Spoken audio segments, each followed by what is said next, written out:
நாடாளுமன்ற வளாகத்தில் திமுக எம்பி திருச்சி சிவா செய்தியாளர்களை சந்தித்து வருகிறார். அதனை நேரலையில் பார்க்கலாம். அவர் விமர்சிப்பதாக காங்கிரஸை விமர்சிப்பதாக கருதி காங்கிரஸ் கட்சி எப்பொழுது பார்த்தாலும் அம்பேத்கர் அம்பேத்கர் என்று அவருடைய பெயரை உச்சாடனம் செய்து கொண்டே இருக்கின்றார்கள். அப்படி அவர் பெயரை நீங்கள் சொல்வதற்கு பதிலாக கடவுள் பெயரை சொல்லியிருந்தால் கூட உங்களுக்கு எதிர்காலத்தில் 7 ஜென்மத்திற்கும் புண்ணியம் கிடைக்கும் என்று பேசினார். ஆக இந்த வார்த்தை என்பது அம்பேத்கருடைய பெயரை உச்சரிப்பதால் உங்களுக்கு எந்த பயனும் இல்லை என்பதும், அதற்கு மாறாக நீங்கள் ஒரு கடவுள் பெயரை சொல்லியிருந்தால் என்று சொல்கிற போது அது ஏற்புடையது அல்ல. அம்பேத்கர் என்கிறவர் இந்த நாட்டில் இருந்த தலைவர்களிலே மிக குறிப்பிடத்தக்க ஒருவர். அரசியல் சட்டத்தை உருவாக்குவதற்கு மிக முக்கியமான காரணமாக வரைவு அறிக்கை குழுவினுடைய தலைவராக இருந்தவர். அதில் பல நியாயமான விஷயங்கள் வருவதற்கும் அறிவுபூர்வமான விவாதங்களுக்கு அவர் காரணமாக இருந்திருக்கிறார் என்பது அரசியல் சட்ட நிர்ணய சபையின் விவாதங்களிலிருந்தே வெளிப்படும். கடைசி நாள், அதாவது 1949 நவம்பர் மாதம் அது நிறைவேற்ற 26ஆம் நாள் என்று அவர் ஆற்றிய உரை என்பது வரலாற்று சிறப்புமிக்க உரை. அதில் அவர் பேசுகின்றதெல்லாம் எவ்வளவு அறிவு திறமை அவருக்கு இருந்தது என்று. வெளிநாட்டுக்கு சென்று படித்தார், இங்கு வந்து நாட்டுக்கு உழைத்தார், ஒடுக்கப்பட்ட தாழ்த்தப்பட்ட மக்களுக்காக குரல் கொடுத்தார். அவரை தெய்வமாக வணங்குகிற, அவரை பின்பற்றுகிற ஏராளமான லட்சக்கணக்கானோர் இருக்கிறார்கள். அதற்கும் அப்பாற்பட்டு எல்லா கட்சியினருக்கும் அவர் மீது மரியாதை உண்டு. ஆக அவர் பெயரை உச்சரிப்பதற்கு பதிலாக என்று சொல்கிற போது அது மனதை புண்படுத்துவதாக இருக்கின்றது. இப்படிப்பட்ட வார்த்தைகளை ஒரு பொறுப்புள்ள அமைச்சரிடமிருந்து யாரும் எதிர்பார்க்கவில்லை. விமர்சிக்கலாம், விமர்சிப்பதற்கு வேறு காரணங்களை சொல்லலாம். அவருடைய பெயரை நீங்கள் உச்சரித்துக் கொண்டே இருக்கிறீர்கள், அதற்கு பதிலாக என்று சொல்கிற போது அதனாலே காயப்பட்ட காங்கிரஸ் கட்சி பொதுவாகவே அப்படிப்பட்ட குற்றச்சாட்டை ஏற்க முடியாது என்று அம்பேத்கர் மீது மரியாதை வைத்திருக்கிற எல்லோரும் கொந்தளித்து எழுந்தார்கள். இன்றைக்கு திராவிட முன்னேற்ற கழகம் தமிழ்நாட்டின் எல்லா மாவட்டங்களிலும் ஆர்ப்பாட்டம் நடத்துகிறது. நாடாளுமன்றத்தில் அது எதிரொலிக்க வேண்டியது எங்களுடைய கடமை.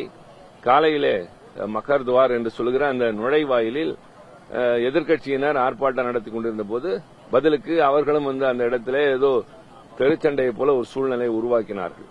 வெளியில எல்லாம் 2 அரசியல் கட்சிகள் நிற்பதை போல. பொதுவாக ஒரு கட்சி, ஒரு எதிர்க்கட்சியோ ஆளுங்கட்சியோ ஒரு போராட்டம் இருந்தது, மற்றவர்கள் சிரித்துக் கொண்டே ஒதுங்கி செல்வதுதான் வழக்கம். ஆனால் இன்றைக்கு அவர்களும் ஏட்டிக்கு போட்டி என்பதை போல நடந்து கொண்டார்கள். ஆக அரசியல் தரம் என்பது வெளியிலே மங்கிவிட்டது என்பதை விட நாடாளுமன்றத்திலும் அது குறைய தொடங்கி இருக்கிறது இவர்களுடைய அணுகுமுறையின் காரணமாக. எதிர்க்கட்சியினர் ஒரு காரணத்தை முன்வைத்து ஆர்ப்பாட்டம் நடத்துகிறார்கள் என்றால் அவையில் வந்து பதில் சொல்லலாம், விளக்கம் சொல்லலாம். அப்படிப்பட்ட கருத்திலே நான் சொல்லவில்லை என்று கூட விளக்கம் தரலாம், அல்லது வேறு யாராவது அமைச்சர் தரலாம். அதற்கு பதிலாக இவர்களும் கூட்டமாக சேர்ந்து கொண்டு இன்னொரு கூட்டம் நிற்கிற போது வந்து நிற்பது, பின்னர் அதை வேறு மாதிரி சித்தரிப்பது என்ற நடவடிக்கைகள் தான் இன்றைக்கு நடந்தது. இதன் தொடர்ச்சியாகத்தான் இன்றைக்கு நாடாளுமன்றத்திலே பிரச்சனை எழுப்பினோம். அவை 2 மணி வரை ஒத்திவைக்கப்பட்டிருக்கிறது. திரும்ப 2 மணிக்கு இதே பிரச்சனை எழுப்பப்படும், நிச்சயமாக எழுப்பப்படும். காரணம், காயப்பட்டிருப்பது காங்கிரஸ் கட்சியினர் மட்டுமல்ல, அம்பேத்கர் அவர்கள் மீது மரியாதை வைத்திருக்கிற எல்லா தரப்பினரும். அதனால்தான் திராவிட முன்னேற்ற கழகம் கூட்டணி கட்சி என்பதையும் கடந்து அவர் மீது கொண்டிருக்கிற மரியாதையின் காரணமாக இந்த ஆர்ப்பாட்டத்தை தமிழ்நாடு எங்கிலும் நடத்தி கொண்டிருக்கின்றது. ஆக இதற்கு அரசாங்க தரப்பிலிருந்து அல்லது உள்துறை அமைச்சரிடமிருந்து சரியான விளக்கம் வர வேண்டும். அதனால இது மதியமும் நிச்சயமாக தொடரும். பாஜக வந்து திசை திருப்புறங்கிற பேரில் நீங்க போராட்டம் நடத்தின அந்த புகைப்படத்தவே, அம்பேத்கர் படத்தவே மாற்றி வேற படத்தார் போட்டெல்லாம் பிரச்சாரம் பண்றாங்க. அவர்கள் இப்படித்தான் செய்வார். நான் தான் சொல்கிறேனே, நாடாளுமன்றத்திலே அந்த சில மரபுகளும் மாண்புகளும் உண்டு. அவை நடவடிக்கைகளில் எப்படி அது இப்போது இவர்களால் தகர்க்கப்பட்டிருக்கிறதோ அதே போல வெளியிலே நாங்கள் அந்த வளாகத்திற்குள் தான் ஆர்ப்பாட்டம் நடத்துகிறோம். காரணம், வெளியிலே நாடாளுமன்ற வளாகத்திற்கு வெளியே வருவோம் என்றால் அது சட்டம் ஒழுங்கு பிரச்சனை, காவல்துறை வந்து சேரும். அதனால உள்ளுக்குள்ளே நாங்கள் போராட்டம் நடத்துகிறோம், ஆர்ப்பாட்டம் நடத்துகிறோம். தினந்தோறும் அல்லது நாள்தோறும் யாராவது ஒரு செய்து கொண்டுதான் இருப்பார்கள். ஆனால் எதிர்க்கு எதிர் என்று வந்து நின்றதெல்லாம் இதுவரை கிடையாது. இன்றைக்கு அவர்கள் அப்படி செய்கிறார்கள், சித்தரிக்கிறார்கள், இல்லாததை பொல்லாததை எல்லாம் பேசுவார்கள். ஆக அரசியல்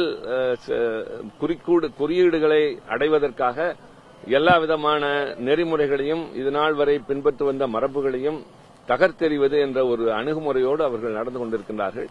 அதையும் சேர்த்து சமாளிக்க வேண்டிய பொறுப்புதான் எதிர்க்கட்சியினராகிய எங்களுக்கு இருக்கின்றது. அம்பேத்கர் குறித்து அமித்ஷா நாடாளுமன்றத்தில் பேசிய சர்ச்சை கருத்து காரணமாக தான் தொடர் அமளி நாடாளுமன்றத்தில் ஈடுபட்டிருக்கிறது. தொடர் பிரச்சினைகளுக்கும் இதுவே காரணம் என்று குறிப்பிட்டு அம்பேத்கர் குறித்தும் பேசினார் திமுக எம்பி திருச்சி சிவா. மேலும் செய்தியாளர்கள் கேட்ட கேள்விகளுக்கும் அவர் பதிலளித்தார். விவரங்களை பின்னர் வரும் செய்திகளில் விரிவாக பார்க்கலாம்.